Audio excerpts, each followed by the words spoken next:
প্রিয় শিক্ষার্থীবৃন্দ, আসসালামু আলাইকুম, শুভরাত্র। আমরা আজকে আমাদের আরেকটা বিষয় আমরা নতুন করে শিখব। এটা আমার আজকে পঞ্চম ক্লাস হবে। এখন এই পঞ্চম ক্লাসে আমরা আগের দিন যেটা আমরা শিখলাম থিওরি অ্যান্ড ফিলোসফি, আজকে আমরা শিখব বুক সিলেকশন, পলিসি অ্যান্ড প্রিন্সিপালস। এটা আমরা এই বিষয়টা খুবই ইম্পর্টেন্ট। আমি এবং এই নট অনলি ইম্পর্টেন্ট বললে ভুল হবে, এইখান থেকে কোশ্চেনটা আপনার হবেই। এই কোশ্চেনটা আপনার এটা এখানকার এই কোশ্চেনটা 5 নম্বর কোশ্চেন, এখান থেকে আপনার এটা হবেই, এর কোনো ভুল নাই। এবং আপনি যেভাবে রেডি হন না কেন, এখান থেকে সব মানে প্রতি সালে একটা কোশ্চেন এটা পড়বেই, প্রিন্সিপাল এবং policies. Welcome to diploma in library and information science courses student, course number 812603, lecture number 5। এখন শিখবো আমরা বুক সিলেকশন, প্রিন্সিপাল অ্যান্ড পলিসিস। ভালো জিনিস হয়েছে, এখন বুক সিলেকশনটা আমাকে আর পড়াতে হবে না, তার কারণ একটু আগে আমি আপনাদেরকে বুক সিলেকশন পড়াই ফেলছি। এখন শুধু প্রিন্সিপাল অ্যান্ড পলিসিস এই দুটো জিনিস শিখলে হবে। ইনফরমেশন রিসার্চ ডেভেলপমেন্ট আমার কোর্স নাম্বার, এটা আমি doctor Mizanur Rahman, librarian, ব্যানবেজ, ministry of education. আসেন আমরা কি দেখি আমাদের কি আছে। আমরা আজকে শিখবো, একটু আগে শিখছি 4টা জিনিস আমরা বলছিলাম। আমরা আগে শিখছি, কিন্তু একটু আগে ক্লাসটা পাশাপাশি হতে আমার মনে হয় অনেক সহজ, বুঝতেও সহজ হবে, আমার করতেও, আমার কথা বলতেও সুবিধা হবে। আমরা আগে শিখছি ফিলোসফি অ্যান্ড থিওরি, দর্শন এবং মতবাদ। এখন শিখবো পলিসি হচ্ছে কৌশল, আর প্রিন্সিপাল হলো নীতিমালা। কৌশল পরিবর্তন হয়, পলিসি পরিবর্তন হয়। আমি আমার স্টুডেন্টদেরকে পলিসি হলো পিটি হাত চুলকায়ে, পিটি হাত দিয়ে পড়া আদায় করিনি সুন্দর করে, কিন্তু আমার এই কৌশল যদি না হয় তখন আমি একটা কড়া ধমক লাগাই দিই। This is policy. ধরেন আপনি একটা দোকান করছেন, আপনি একটা দোকানদারি করছেন, একজন ওষুধের দোকানদার দেখলাম, আমাদের কি রসিদ নাকি, আমার কৌশল হলো আমি এখানে বাকি বিক্রি করবো না। কিন্তু 3 মাস পরে দেখা গেল এখানকার লোক সব গরিব মানুষ, হয়তো কোন জায়গায় চাকরি করে, শিল্প কারখানায়, এখন প্রতি সারা বছর বাকি খায়, মাসের 1 তারিখে 2 তারিখে বেতন পাইলে দিয়ে দেয়। কারণ কৌশল হলো, আমি বলছিলাম প্রথম কৌশল নিয়েছিলাম যে আমি বাকি বিক্রি করবো না, কিন্তু অবস্থার পরিপ্রেক্ষিতে আমার কৌশল পরিবর্তন করলাম, আমি বাকি বিক্রি করব এবং মাসের শেষে টাকা নিয়ে নেব। কিন্তু প্রিন্সিপাল যেটা নীতিমালা, নীতি, এটা কোনোদিন চেঞ্জ হবে না। রিজাউল করিম, ধরেন আপনি একজন আল্লাহ মানুষ, আপনি বলেন যদি কোনো লোকে প্রিন্সিপাল না থাকে, নীতি না থাকে, তাহলে কিন্তু সে কোনোদিন কোনো সাকসেসফুল হতে পারবে না। নীতিভ্রষ্ট কোনো লক্ষ্য কেউ অনুসরণ করবে না এবং সে সঠিক লক্ষ্য পৌঁছাতে পারবে না। আর সঠিক লক্ষ্য পৌঁছানোর উদ্দেশ্য হচ্ছে আপনার সৎ নিয়ত, সৎ উদ্দেশ্য এবং কঠিন পরিশ্রম। এই 3টা জিনিসের সমন্বয় হলে আপনি জীবনে সফলতা পাবেনই। এখন আসেন, পুস্তক নির্বাচন বলতে কি বোঝায়, একটু আগে পড়িয়ে গেছি, সেটা কি মজা, আমাকে এটা আর বলতে হলো না। কি তারপরে একটু বলবো কি, পাঠকের চাহিদা, পুস্তকের মান ও আর্থিক সঙ্গতি, এই 3 সমন্বয়ে পুস্তক নির্বাচন। এই লক্ষ্য উদ্দেশ্য বাস্তবায়ন করার জন্য ওই সেই পুরনো কথা, মেলভিল ডিউর কথা, দেখেন, best reading for the largest purpose of the number of the lowest cost, অর্থাৎ স্বল্প মূল্যে বেশি বই, বৃহত্তর জনগোষ্ঠী। ফ্রান্সিস ডুরি কি বলছে, high purpose of the book selection provide, বলছে right book, right readers, right time. সঠিক বইটা সঠিক পাঠককে দিতে হবে, ফ্রান্সিস ডুরি বলছে। কাজেই পুস্তকের মান বিবেচনা রেখে আর্থিক সঙ্গত অনুযায়ী পাঠকের পুস্তক নির্বাচন করা যাচ্ছে। পুস্তক নির্বাচন যারা আগে বোঝে নাই, এখন তারা একটু বুঝে নেন। আমার প্রথম অংশটা হয়ে গেল, আর প্যাটার প্যাটার এখানে করতে হলো না। 2 নম্বর আসেন, principles and book selection of a library. Principle কোন জিনিস আগেই বলছি, পুস্তক নির্বাচনের নীতিমালা কোন জিনিস। প্রিন্সিপাল হচ্ছে যে কোনো জিনিসের মূল নীতি, অর্থাৎ একটা ফান্ডামেন্টাল কোর্স অফ অ্যাকশন, অর্থাৎ এটার একটা মৌলিক নিয়ম, এর কোনো পরিবর্তন হবে না, নীতির কোনো পরিবর্তন হবে না। অর্থাৎ আপনার লাইব্রেরিতে পুস্তক নির্বাচন করার ক্ষেত্রে কোনোভাবেই এটা পরিবর্তন করা যাবে না। মনে করবেন পলিসির পরিবর্তন হতে পারে, প্রিন্সিপাল কোনোদিন পরিবর্তন হয় না। এটাই হলো মেন জিনিস। পুস্তক নির্বাচনের সাথে সম্পর্কযুক্ত বিষয়াদি, এখন এই পুস্তক নির্বাচনের সাথে আমি যে কিনবো এর সাথে কি কি বিষয়াদি সম্পর্কযুক্ত? এই পুস্তক নির্বাচনের সাথে 6টা জিনিস আমি আগের দিন বলছি, আগে একবার বলছিলাম, এখানে আমি একটু দিয়ে দেবো। 1 নম্বর ক, দেখেন থিওরি, খেয়াল করেন পুস্তক নির্বাচনের সাথে 6টা বিষয় আছে, লেখেন 1 নম্বর হচ্ছে থিওরি, দেখেন একটা আছে পলিসি, একটা হচ্ছে প্রিন্সিপাল, একটা হলো আমার মনে হয় লিখতে পারেন নাই, 3টা কথা আগের দিন পড়ে বলছি আমরা, থিওরি, একটা হচ্ছে পলিসি, আর একটা হচ্ছে প্রিন্সিপাল। থিওরি কি জিনিস? কোন ব্যক্তি বা গোষ্ঠী কর্তৃক প্রদত্ত বাণী। আর পলিসি কি জিনিস? ভালো ফল পাওয়ার জন্য যে কৌশল বা নীতি গ্রহণ করা হয় সেটা হচ্ছে পলিসি। প্রিন্সিপাল কি জিনিস? নীতিমালা হলো সার্বজনীন। এই নীতিমালার সাথে, এই নীতির সাথে প্রিন্সিপাল সাথে কোনো আপোষ করা হয় না, এটা যুগ যুগ ধরে একই রকম থাকে, এর কোনো পরিবর্তন করা যায় না। 3টা শব্দ, theory, principal, policies, principal. Number 4,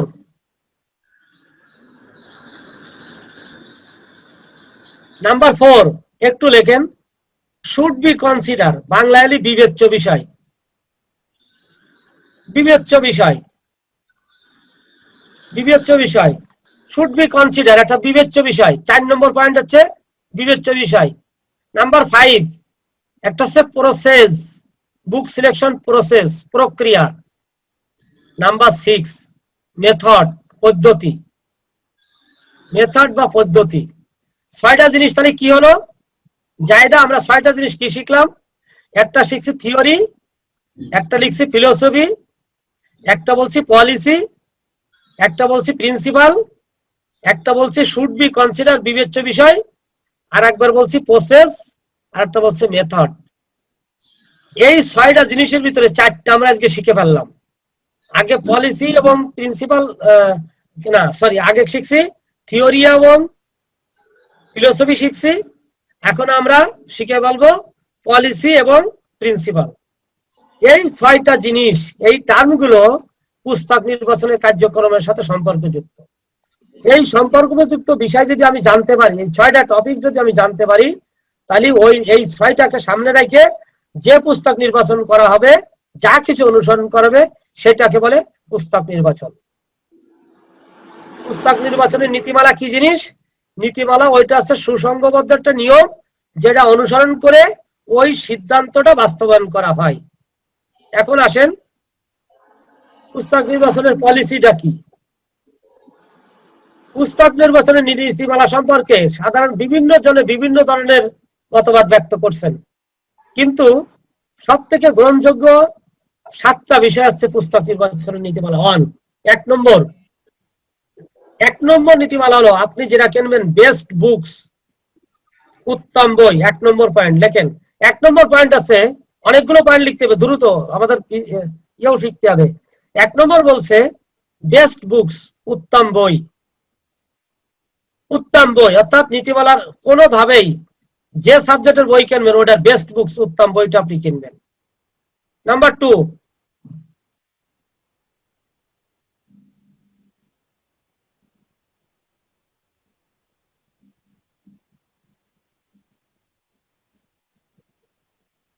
ওকে ঠিক আছে দেখতেছি।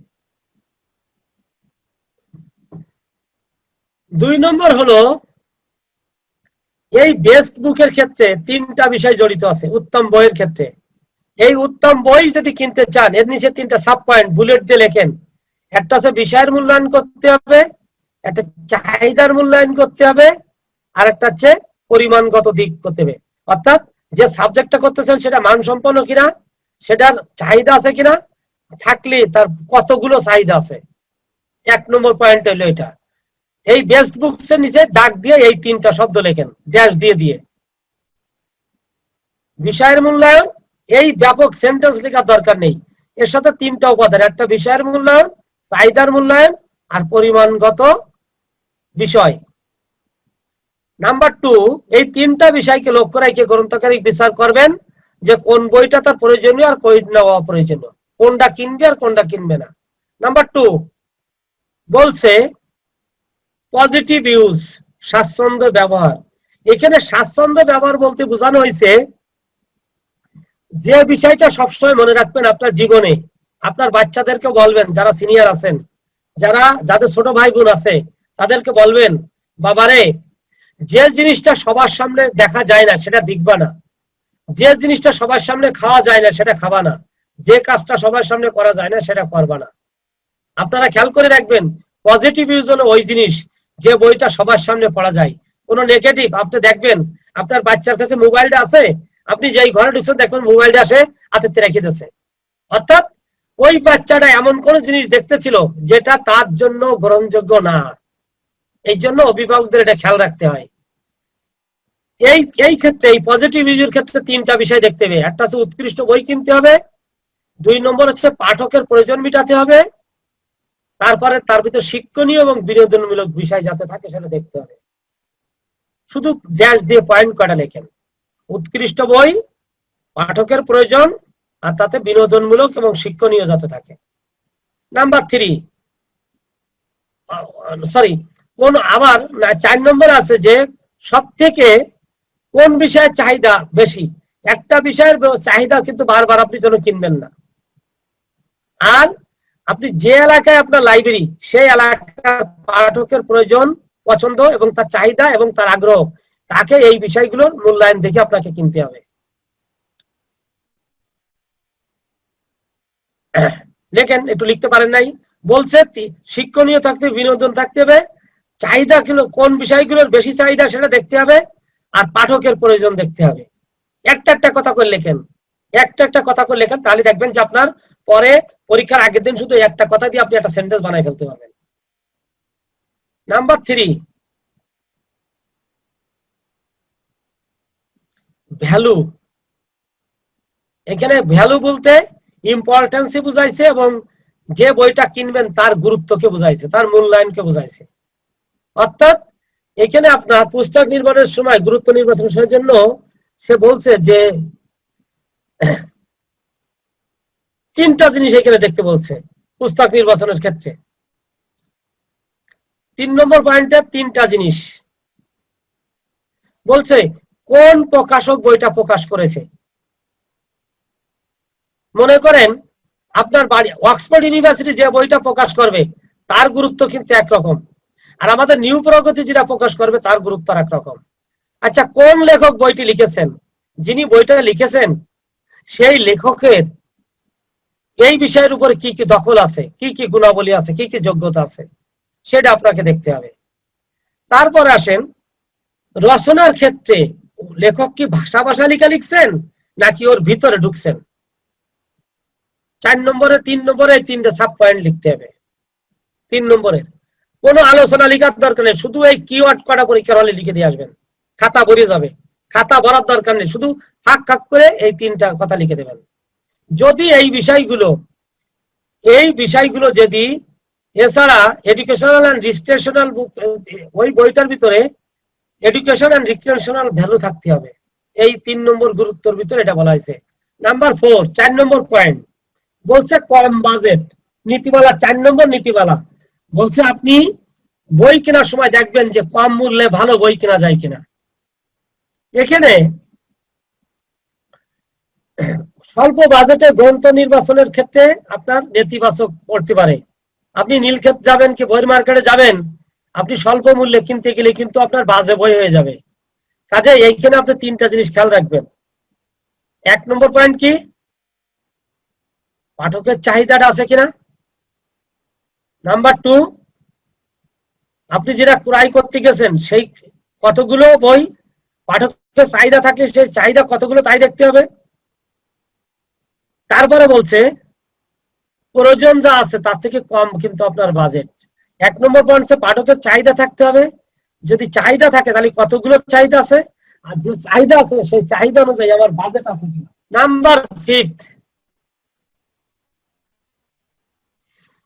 লাইব্রেরি রিসোর্সেস, অর্থাৎ লাইব্রেরিতে যেটা কিনবেন আজকে আপনি, সেটার জন্য আপনার সম্পদে পরিণত হয়। অর্থাৎ এমন কোন জিনিস আপনি কিনবেন না যেটা আপনার জন্য বোঝা হয়ে দাঁড়ায়। রিসোর্সের ক্ষেত্রে আমি বলেছিলাম সম্পদ কি জিনিস, যার ব্যবহার্যতা আছে, যার ব্যবহার্যতা নাই সেটা কিন্তু আপনার সম্পদ নয়। যেটার ব্যবহার্যতা আছে সেটা আপনার সম্পদ। এখন এই সম্পদ আপনি এমন বই কিনবেন যা দিন দিন লাইব্রেরিতে বোঝানো হবে, দিন দিন এটা এমন একটা জিনিস কিনে থাকবে 100 বছর পরে মানুষ করবে আরে একটা গুরুত্বপূর্ণ বই এখানে আছে। এই ক্ষেত্রে তিনটা জিনিস এখানে আপনাকে খেয়াল করতে হবে। এখানেও তিনটা জিনিস দেখেন, ওই বই আপনার সম্পদ হবে উৎকৃষ্ট মানের বই, 1 নম্বর পয়েন্ট। 2 নম্বর আছে যে সমস্ত বইয়ের ভিতর ভিন্নতা আছে, সাবজেক্টের ভিন্নতা আছে সেটা। 3 নম্বর আছে উৎকৃষ্ট বই করেন আর ভিন্ন ভিন্নতা থাকুক, সেই বইয়ের কিন্তু পাঠক থাকতে হবে, তার চাহিদা থাকতে হবে, তার ডিমান্ড থাকতে হবে, তাহলে আপনি এটার কাজটা করতে পারবেন। এক্ষেত্রে লাইননের একটা ডিমান্ড অফ থিওরির কথা মনে আছে। তার মতে গ্রন্থকারে সেই গ্রন্থই সংগ্রহ করতে হবে যার চাহিদা পাঠকের নিকট বেশি। এটা সবাই জানে, এটাকে ম্যাক কলভিনের কথা বলার দরকার ছিল না। ম্যাক কলভিনের তার ডিমান্ড অফ থিওরি বইতে সেটা বলছে যে ওই বইটাই সংগ্রহ করবেন যেটার ইউজার বেশি। এটা সবাই জানে, এটা আমরাও জানি যে যার ডিমান্ড নেই সেটা কিনলে আপনার দোকানে কেউ যাবে। আপনি এমন দোকানদার হবেন যে জিনিস আপনি আছেন, আপনার দোকানে এমন মাল আছে যার কাস্টমার নাই। একটা দোকান আপনি খাবারের দোকান নিয়ে বসে রয়েছেন, আপনি দেখবেন আপনার কাছে কেউ যাইতেছে না, একটা মুদির দোকানে কেউ যাইতেছে না, আরেকটা দোকানে দেখেন প্রচুর ভিড়। তার কারণ আপনার কাছে যে সওদা আছে, বাজারের ইউজারের যেটা আছে। এখানে একটা কথা বলতে হয়, একটা উদাহরণ আমাকে বলতে হয়, এটা বলতে হবে অবশ্যই। গত 2018 সালে না 17 সালের দিকে একটা সেমিনারে গিয়েছিলাম আমরা, আমার বিদ্যাসাগর বিশ্ববিদ্যালয়ে।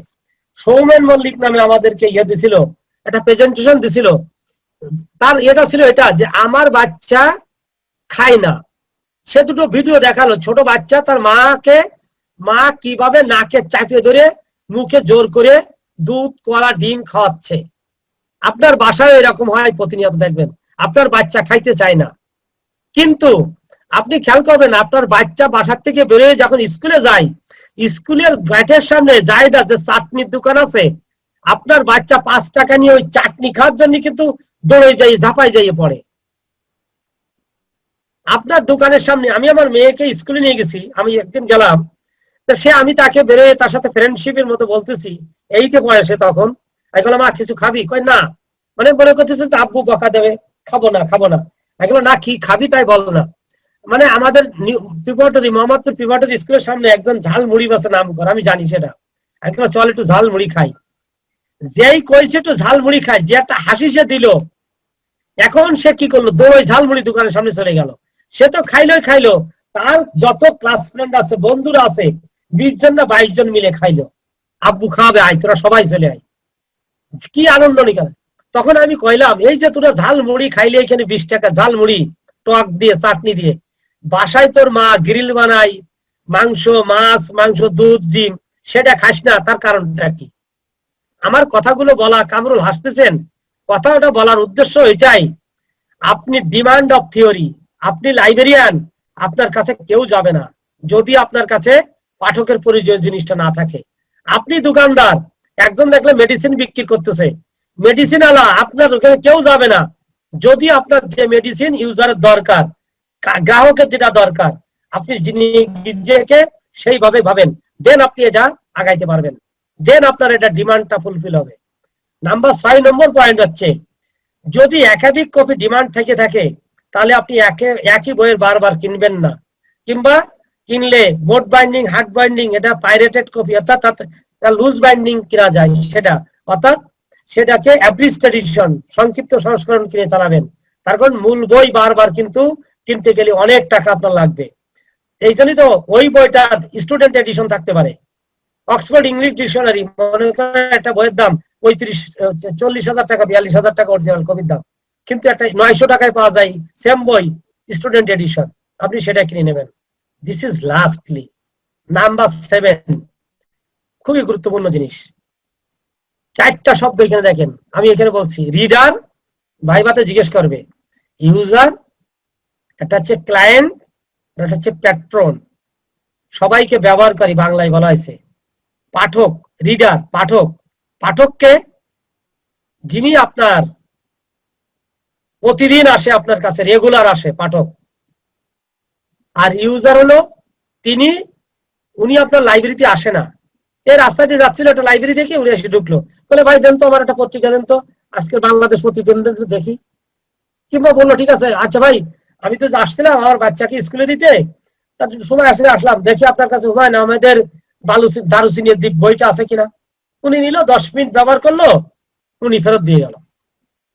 আরেকটা দেখেন আছে ক্লায়েন্টেল 3 নম্বর, মোয়াক্কেল, চুক্তি করা মোয়াক্কেল, উকিলরা বলে মোয়াক্কেল আইছে, মোয়াক্কেল আইছে পয়সা পাবো। ঠিক লাইব্রেরির কিছু সার্ভিস আছে, টাকা নিয়ে সেই সেবাটা দিতে হয়, টাকা নিয়ে সেটা দিতে হয়। অর্থাৎ একজন এই যে ক্লায়েন্টেল, দেখেন ক্লায়েন্টেল, এটা দুইটা বানান, একটা ক্লায়েন্ট একটা ক্লায়েন্টেল। ক্লায়েন্ট কয় না ক্লায়েন্ট আইছে, মোয়াক্কেল আইছে। আমাদের দেশে চুক্তিবদ্ধ পাঠক, কোন মোয়াক্কেল কিনা চুক্তিবদ্ধ পাঠক?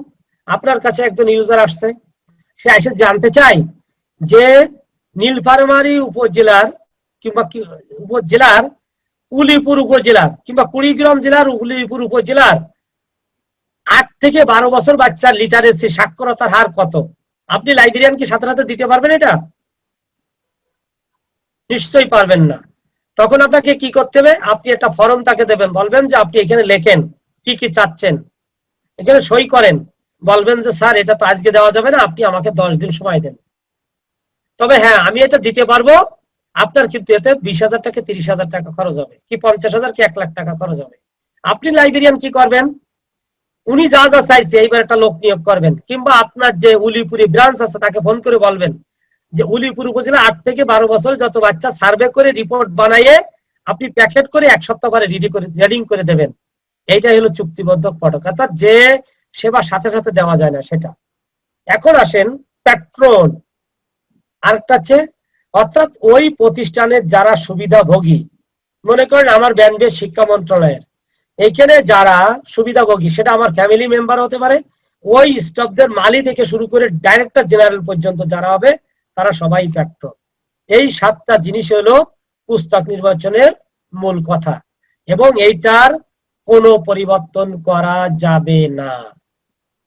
এটা হলো যে কোনো লাইব্রেরি, তার কালেকশন হলো তার প্রাণ, আর প্রাণে গতি সঞ্চার করে এই ইউজার।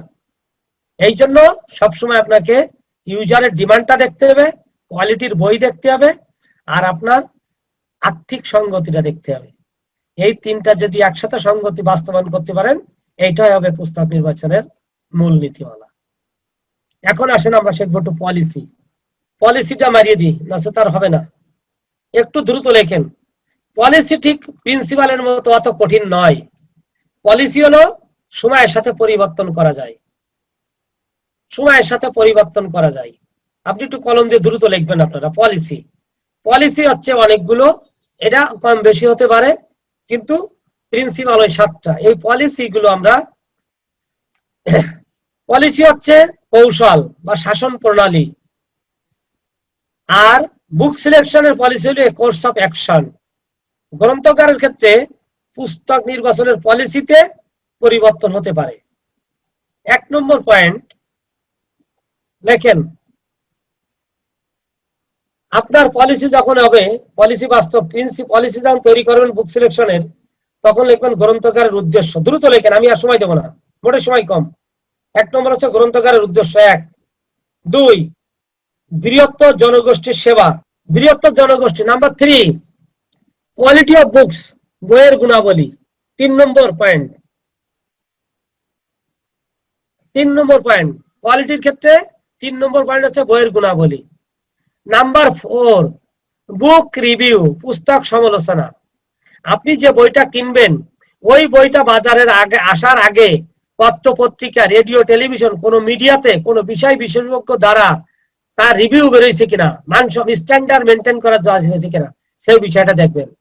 নাম্বার 5 গ্রন্থকার ব্যবহারকারী, একটু আগে যেটা বলছি ক্লায়েন্ট, গ্রন্থকার ব্যবহারকারী 5 নম্বর পয়েন্ট। ওকে, নাম্বার 6 নাম্বার 6 দেখেন অ্যাপ্লিকেবিলিটি, বলছে প্রয়োগিক ক্ষমতা।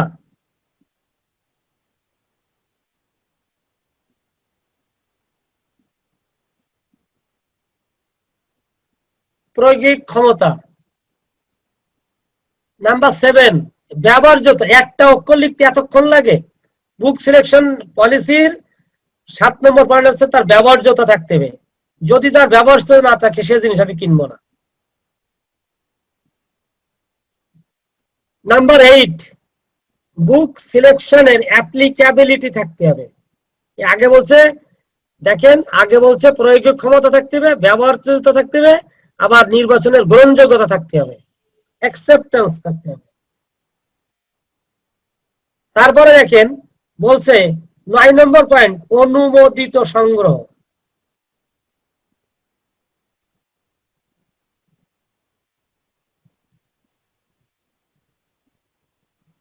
অনুমোদিত সংগ্রহ। নাম্বার 10 কালচারাল ইনফ্লুয়েন্স, সাংস্কৃতিক বাধা। অর্থাৎ পলিসিতে আপনার এরকম থাকতে হবে লাইব্রেরিতে যে এলাকা অবস্থিত, যেখানকে জনগোষ্ঠীর জন্য এটা অবস্থিত, সেখানকার কোন সাংস্কৃতিক বাধা আছে কিনা সেটা দেখতে হবে। নাম্বার 11 যদি কোনো বইয়ের ক্ষেত্রে সেন্সরশিপ কি জিনিস? রাষ্ট্র কর্তৃক কোন প্রকাশিত বিষয়বস্তুর উপরে বিধিনিষেধ আরোপ করাকে সেন্সরশিপ বলে। যেমন আমরা বলি সিনেমা দেখতে গেছি, সরকার এটার এইটুক দেখাইতে দেয়নি, সেন্সর করে দিয়েছে। আমাদের দেশে তসলিমা নাসরিন নামে একজন লেখক ছিলেন, উনি তার লজ্জা নামে একটা বই লিখছিলেন, সেটা বাতিল হয়েছে, গভর্নমেন্ট সেন্সরশিপ হারাই গেছে। পরে বাংলাদেশের থেকে তাকে তাড়াই দেওয়া হয়েছে। সে এখন বিশ্বের বিভিন্ন দেশ ঘুরে ঘুরে ইন্ডিয়াতে আশ্রয় নিয়েছেন, ইন্ডিয়াতে থাকেন সে, এখন বাংলাদেশে আসতে দিচ্ছে না।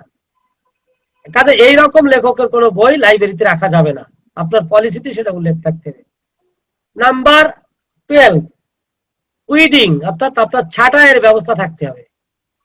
আপনি যে লাইব্রেরিতে আজকে যে জিনিসটা আছে, কালকে কিন্তু আপনার ওইটা আপনার কাছে বোঝা হতে পারে। এই জন্য একটা সময় পরে অপরিচিত জিনিসটা বাছাই দিতে হবে। নাম্বার 13 বলছে আপনার বাজেটারি অ্যালোকেশন কি আছে, বাজেট বরাদ্দ আছে কিনা। Cut your cloth according to your কি, অ্যাকর্ডিং টু ইউর ওয়েলথ, অর্থাৎ তোমার সম্পদ যেরকম আছে সেটা দিয়ে তোমার বাজেট অনুযায়ী তৈরি করো। অর্থাৎ আর্থিক বরাদ্দ, আমার কত টাকা বরাদ্দ আছে সেটা দেখতে হবে। এই সংগুলো একসাথে মিলে পাঠকের চাহিদা, পুস্তকের মান, আর্থিক সংগতি, এই তিনটা মিলে যদি কোনোটা ঘাটতি থাকে তাহলে তার জটিল অবস্থায় দাঁড়ায় এবং এই জটিলতা মোকাবেলা সে করতে পারবে না। সেই জন্য যখন কোনো জটিলতা আসবে তখন সে তার নীতির বা কৌশলের বাস্তবায়ন, যখন প্রতিবন্ধকতা হবে তখন সে তার কৌশল পরিবর্তন করে নিতে পারবে। তবে ভালো সংগ্রহ গড়ে তোলার ক্ষেত্রে এটা পরিবর্তন করা সম্ভব, তবে সময়ের পরিপ্রেক্ষিতে পলিসি পরিবর্তন করে নেওয়া যায়। আর যদি সেই সময়ের সাথে সাথে আপ টু ডেট করে নেওয়া যায় তাহলে ভালো সেবা পাওয়া সম্ভব। This is the policy of book selection. এখন আসেন এখান থেকে কি কি কোশ্চেন হবে, আজকের এই আলোচনা থেকে কি কি কোশ্চেন হবে লেখেন। দুটো প্রশ্ন পড়বে এখান থেকে। 1 নম্বর,